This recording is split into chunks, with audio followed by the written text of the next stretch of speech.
Laura Bennett vanished into the white silence of a Montana blizzard, leaving behind only her running car, a single glove, and a trail of blood that led nowhere.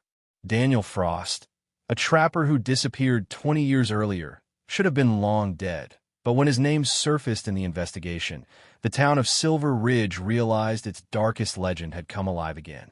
Mark Bennett, the ex-husband with too many secrets, became the final piece of a puzzle written in snow and blood. In a land where winter buries everything, the truth doesn't disappear. It waits beneath the ice. Snow fell like a curtain over Silver Ridge, a small Montana town tucked between mountains that never seemed to thaw. The wind moved through the pines with a hollow cry, and the sky hung heavy with gray clouds. On the morning of December 12, 2016, Laura Bennett packed her camera gear, thermos, and tripod into her SUV before sunrise. She was known for her patience and talent in capturing wild beauty. Locals often saw her crouched in the snow, waiting hours for the perfect shot of an elk herd or the glint of ice on branches. That day, she told her neighbors she planned to drive toward the North Ridge to photograph elk before the storm rolled in. It was supposed to be a short trip. When she didn't return by evening, concerns spread quickly. Her friend, who usually received photo updates from her by text, got nothing but silence. The storm had thickened into a blizzard by nightfall, covering every road in white. Search teams set out the next morning, battling winds that stung like needles. A mile north of town, they found her SUV half buried in snow at the side of an empty road. The engine had long stopped running, but the headlights still glowed weakly, cutting through the storm like tired eyes. The driver's door hung open, her footprints leading a short distance into the woods before vanishing completely. Inside the car, her phone and wallet were still in the glove box. The back seat held her camera bag, but the camera itself was missing. One of her gloves was found lying in the snow near the car, as if dropped in haste. Investigators followed the faint tracks that disappeared near the tree line, hoping to find more clues. But the blizzard had wiped away everything beyond a few feet. It was as if Laura had stepped into the forest and simply dissolved into the storm. Rumors began to twist through the town like the cold wind that never stopped blowing. Some said she must have gotten lost, trapped by the weather. Others believed she had been taken. A few whispered darker stories about the man who once lived in those same woods, a trapper named Daniel Frost who vanished 20 years earlier after being accused of killing hikers. His case had never been solved, and though his cabin was burned to ashes, old-timers claimed his ghost still wandered the valley whenever winter came. By the third day, rescuers found no sign of Laura, no clothing, no camera, not even a broken branch. The snow continued to fall, covering every footprint and erasing every clue. The search was called off temporarily as temperatures dropped to dangerous levels. Her family held on to the hope that she might have found shelter somewhere, waiting for help. But the wilderness had swallowed many before her, and Silver Ridge had learned that when the mountains took someone in winter, they rarely gave them back. A month later, when the thaw finally began, a hiker found something strange beneath the snow. It was a trail of dried blood, winding faintly through the trees. The hiker who found the blood trail was a college student named Ryan Cooper, home for the holidays and out exploring the frozen woods. He followed the thin streaks of red across the pale snow, at first thinking it came from an injured animal. The trail twisted between trees, fading and reappearing as if something wounded had stumbled forward, desperate to escape. When he realized how long it stretched, nearly half a mile, he called the sheriff's office. Deputies arrived within the hour, their boots crunching through the icy ground as they marked the strange path. At the end of it lay a small frozen creek. There, something bright caught the light beneath the ice. When the team broke through the thin layer of frost, they found a piece of torn red fabric tangled in the current. It matched the missing parka Laura Bennett had been wearing the day she vanished. For the first time in weeks, the case had a lead. But what puzzled investigators most wasn't just the fabric. It was what they discovered buried a few inches deeper in the creek bed. A rusted metal box, heavy with water and mud, was wedged under a rock. When they pried it open, the contents stunned them. Inside were old photographs of hunters posing with their catches, weathered hunting tags from the late 1990s, and a driver's license belonging to a man named Daniel Frost, the same trapper who had disappeared nearly 2 decades ago. Daniel Frost had been accused of 2 murders back in 1998.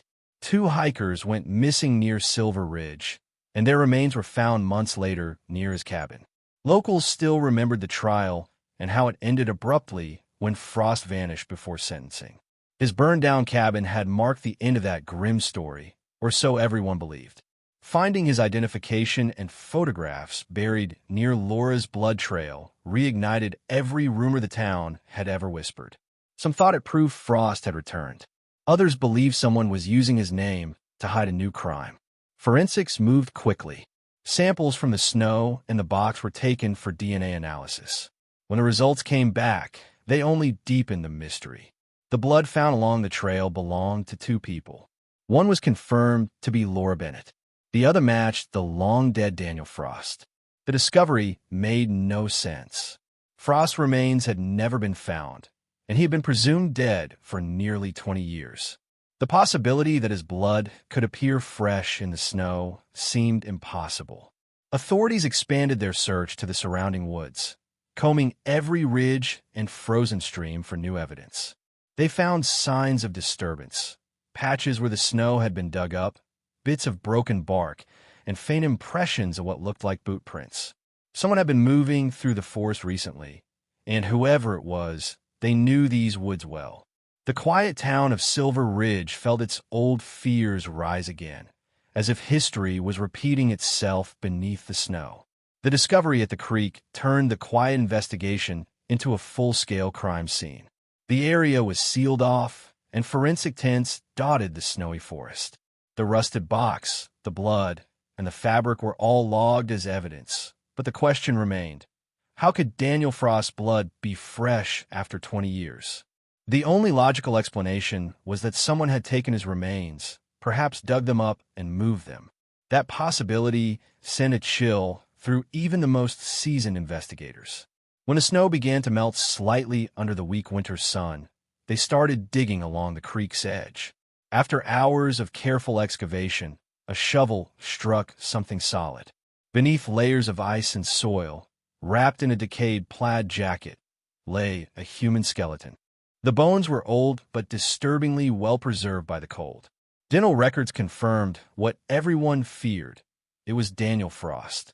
His death was no longer a mystery, but his reappearance in the middle of Laura Bennett's disappearance turned the case upside down. Whoever had moved his remains wanted the discovery to be noticed.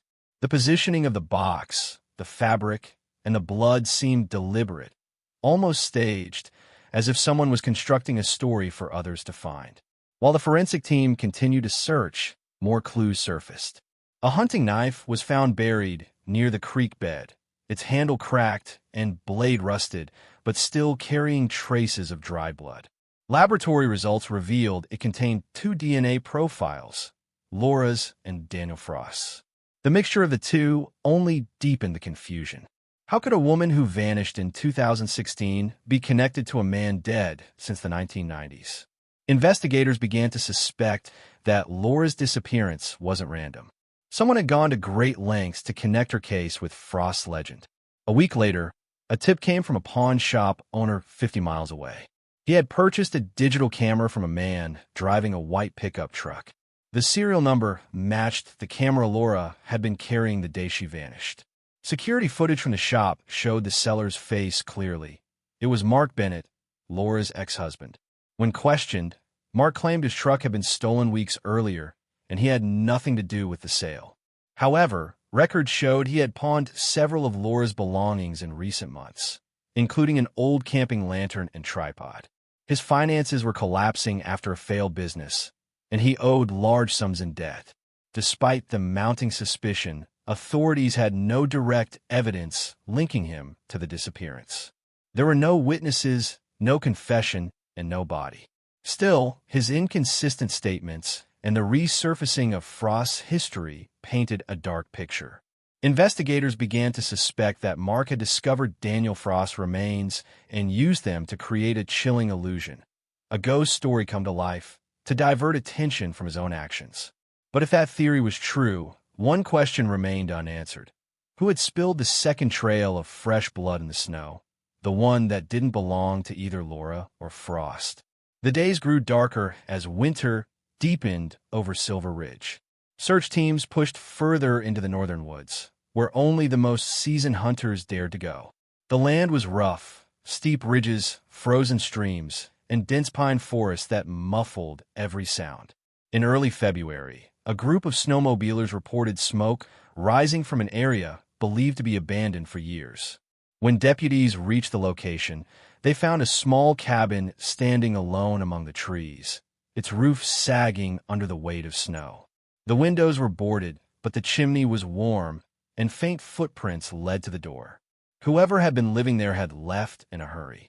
Inside, the air was thick with the scent of old wood and something metallic, blood, faint but unmistakable. On the walls hung a disturbing collection of photographs. There were news clippings about Laura Bennett's disappearance, faded articles about Daniel Frost's murder case, and dozens of printed images showing search teams moving through the woods. In one corner stood a small table with a hunting map spread across it, marked with red circles along the creek and ridge lines. A parka matching Laura's was folded neatly on the bed, stained with brownish-red patches that had long dried. The sheriff's deputies carefully documented everything, realizing this cabin was more than a shelter. It was a shrine. Someone had been obsessing over both cases, connecting them deliberately. Among the items found was a worn journal filled with fragmented notes and coordinates. The handwriting was erratic, almost frantic. Some pages mentioned Frost's unfinished work. Others referred to Laura's final photograph. The writing style was inconsistent, suggesting more than one author or a mind unraveling under pressure. Outside the cabin, a single set of boot prints led north toward the cliffs. They were fresh, pressed deep into the snow, as if someone had fled just before the deputies arrived. The trail stretched for miles, but halfway through, investigators found a second path, a smaller, lighter set of prints that followed the first one closely. Two people had walked through those woods, one chasing the other. A few days later, as the search expanded to higher ground, a hunter stumbled upon a body half buried in snow near the base of the cliffs. It was identified as Mark Bennett. His body was frozen solid, his jacket torn open, and his throat cut with surgical precision. There were no signs of struggle around him, only the faint impression of two figures standing where he fell.